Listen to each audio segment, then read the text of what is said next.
बिस्मिल्लाहिर्रहमानिर्रहीम। अस्सलाम वालेकुम। लाखों करोड़ों दुरूदो सलाम मोहम्मद मुस्तफ़ा सल्लल्लाहु अलैहि वसल्लम और आले मोहम्मद पर। मैं हूं उमर दराज गोंदल और आप मेरा फेसबुक और यूट्यूब चैनल देख रहे हैं। आज लाहौर के हॉकी ग्राउंड के अंदर अब से कुछ देर के बाद जलसे का आगाज़ हो जाएगा। 7 बजे का टाइम दिया गया है पाकिस्तान तहरीक इंसाफ से। ज़ाहिरी बात है ये जलसा जो है थोड़ा आगे जाएगा। उसकी वजह यह है कि 13 और 14 की जो दरमियानी शब है, रात 12 बजे पाकिस्तान तहरीक इंसाफ लाहौर के अंदर जश्न आज़ादी मनाना चाहती है और खान साहब के मुताबिक ये हकीकी आज़ादी का एक जश्न होगा। ये जलसा शुरू होने से 2 दिन पहले खान साहब लाहौर तशरीफ़ ला चुके हैं, जिसमें उन्होंने मुलाकातें की हैं और कुछ उन्होंने अहम टास्क दिए। और ऐसे टास्क नहीं थे जिसमें बस मुलाकात हो, मीटिंग हो और उसका कोई नतीजा ना निकले, बल्कि खान साहब ने इस बार बाकायदा ये बताया जो वादे हुए थे, हमारी जो कमिटमेंट्स हुई थी वो कमिटमेंट्स पूरी करनी है। क्योंकि तहरीक इंसाफ को इस बात का अंदाज़ा कि वक्त कम है और आगे चल के आपने इलेक्शन लड़ना है, तहरीक इंसाफ के कारकुनों को मैदान में उतारना है और ये काम तब ही होगा जब उनकी ख्वाहिशात के मुताबिक पाकिस्तान तहरीक इंसाफ हुकूमत में रहते हुए काम करेगी। तो फिर ज़रा कारकुन जान मारता है। अब खान साहब ने जलसा शुरू होने से पहले एक तो मैं आपको ये बात बताऊं, आज इतलात ये है कि खान साहब आखिरी वार्निंग इस जलसे के अंदर देने वाले हैं। जिस तरह फवाद चौधरी ने आज कहा, वही बात जो मैं आपको कह रहा था कि उन्होंने आज फिर वो बात किया कि बनी गाला होगे तो हम जाती उमरा जाएंगे। फिर उनका कि हम इस हुकूमत को चाहते हैं कि ये इलेक्शन का ऐलान करें और हम फ्रेमवर्क के ऊपर बातचीत करें।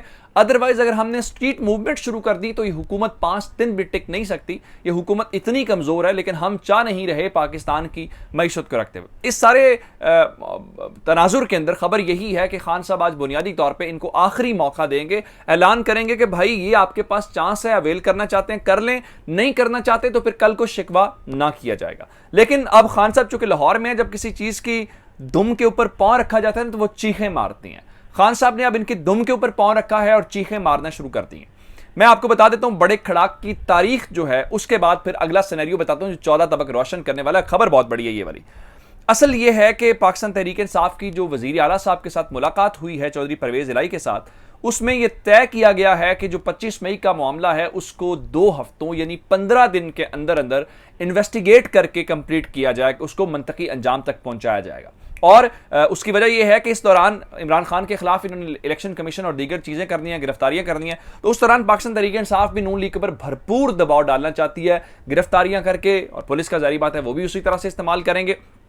तो आप जानते हैं कि अब 15 दिन की डेडलाइन है, यानी आप समझें कि यकुम जो सितंबर है तब तक गेम आर या पार हो जाएगी। तब तक हुकूमत का भी कुछ ना कुछ हो चुका होगा, इमरान खान के जो रेफरेंस हैं उसकी डायरेक्शन भी आ चुकी होगी। लेकिन खान साहब ने अब किया क्या है, अता तारड़ के घर पंजाब पुलिस पहुंची और पंजाब पुलिस के हवाले से उन्होंने ये कहा कि जनाब अता तारड़ का ये घर फरोख्तशुदा है, अता तारड़ नहीं है। लेकिन बहरहाल नोटिस सर्व कर दिया गया, जिसके बाद उन्होंने हाशिम डोगर साहब ने कहा कि आप कानून का सामना करें, आपको नोटिस दिया जा चुका है और इन लोगों को आप वहां पे आए। अब इस बारे में एक और खबर जो है वो मैंने आपको चूंकि बता चुका हूं कि इनकी लीडरशिप इस्लामाबाद फरार हो चुकी है, आज उसकी खुद तस्दीक भी हो गई है। पुलिस ने सिर्फ अता तारड़ के घर में छापा नहीं मारा, बल्कि उसके साथ हुआ यह है कि जो राना मशहूद हैं, जो बड़े करीबी हैं, तो उनके ऊपर वैसे ही पाबंदी लग चुकी है, अगले 15 इजलासों के अंदर वो शिरकत नहीं कर सकते पंजाब असम्बली के अंदर। एक तो वोट वैसे कम हुआ है। अब वो इस वक्त उनका बहाना यह है जी वो वजीर आजम से मीटिंग के लिए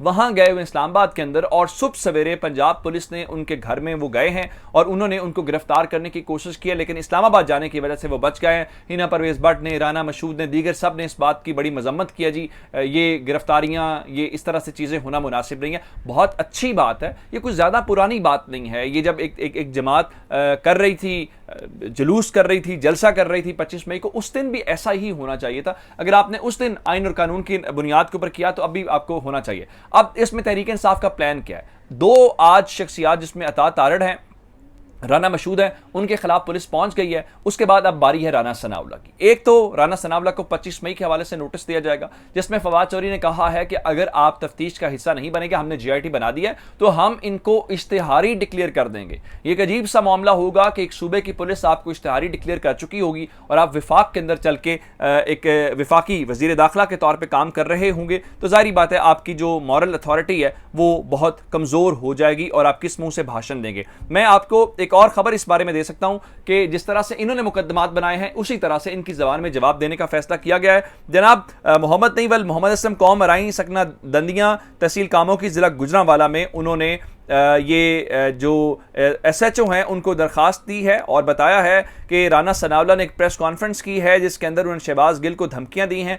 इस बारे में उन्होंने मुकदमा दर्ज करने के हवाले से दरख्वास्त दे दी है, जिसका मतलब यह है कि राना सनाउल्लाह के खिलाफ गुजरांवाला में दरख्वास्त दायर कर दी गई है। और इससे पहले आप जानते हैं कि मरीम नवाज के खिलाफ भी इसी तरह से फौज के हवाले से बात करने के ऊपर उनकी दरख्वास्त जो है वो आ चुकी है। अच्छा, अब ये सारी सूरत हाल जिस तरह उन्होंने SHOs को मुअत्तल किया है, अब इनकी बारी आ गई है, लेकिन इमरान खान इनको थका के मारेंगे। आप जानते हैं कि शहबाज शरीफ के खिलाफ आशियाना रेफरेंस दायर हो चुका है और वजीर आजम साहब ने आशियाना रेफरेंस में पेश ना होने का फैसला किया है और अदालत के सामने यह कहा गया है कि वो वजीर आजम है, उनकी सरकारी मसरूफियात इतनी हैं, इसलिए वो अदालत के सामने पेश नहीं हो सकते। अब मुझे ये बताइए, दुनिया जहान के अंदर वजीर आजम के ऊपर तो इल्ज़ाम लगे तो उसको ज़्यादा उसके ऊपर जिम्मेदारी होती है। ये पाकिस्तान के अंदर ही है कि आप वजीर आजम होने का मनसब अपने एहतसाब होने से भागें, ये किसी और महजब दुनिया में नहीं हो सकता। लेकिन खान साहब इनको छोड़ेंगे नहीं।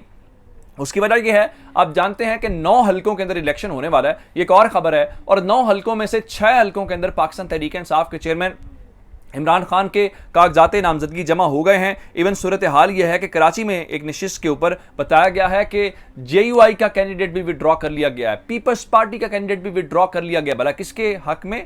MKM के हक में। और MKM और पीपल्स पार्टी कराची में एक दूसरे की मुखालिफ जमाते हैं, लेकिन इमरान खान और बुग़्ज़ इमरान में इस हद तक चीज़ें चली गई हैं कि इनका आपस में इत्तेहाद होता हुआ नजर आ रहा है। और फैसलाबाद के अंदर फ़ारूक हबीब वाला जो हल्का है उसकी भी बड़ी दिलचस्प सूरत हाल है, चूंकि खान साहब ने वहां पर भी इलेक्शन लड़ना है 108 के अंदर, तो वहां पे आबिद शेर अली, जिनकी हाल ही में सुलह हुई है राना सनाउल्लाह खानदान के साथ, उन्होंने जनाब बताया यह है कि उन्होंने कागजात नामजदगी हासिल कर ली है। एक खबर मैं उस्मान बुज़दार के मुतालिक देना चाहता हूँ। बहुत कहा जाता है उस्मान बुज़दार ने बहुत ज़्यादा पैसा बनाया, उस्मान बुज़दार ने अपने ओहदे का बड़ा गलत इस्तेमाल किया है, इस किस्म की चीज़ें हम सुनते आए। अब एक केस में जहाँ पे एक अराजी इंतकाल केस था जिसमें कोई 900 कनाल का मसला था, बताया गया कि उस्मान बुज़दार ने अपने भाइयों के साथ मिलकर यहाँ पे कोई गड़बड़ की है, कानून की कोई खिलाफ वर्जी की है। लेकिन आप हैरान इस बात के ऊपर होंगे कि वो जो हर वक्त मीडिया उस्मान बुज़दार के बारे में नेगेटिव पिक्चर पेश करता है, उनके बारे में प्रोपेगेंडा करता है, उसी मीडिया ने आज ये खबर आपको उस तरह से हाईलाइट नहीं की होगी कि उस्मान बुज़दार को बरी कर दिया गया है। और अदालत के अंदर एंटी करप्शन ने खुद अपनी इन्वेस्टिगेशन के बाद जो रिपोर्ट सबमिट की है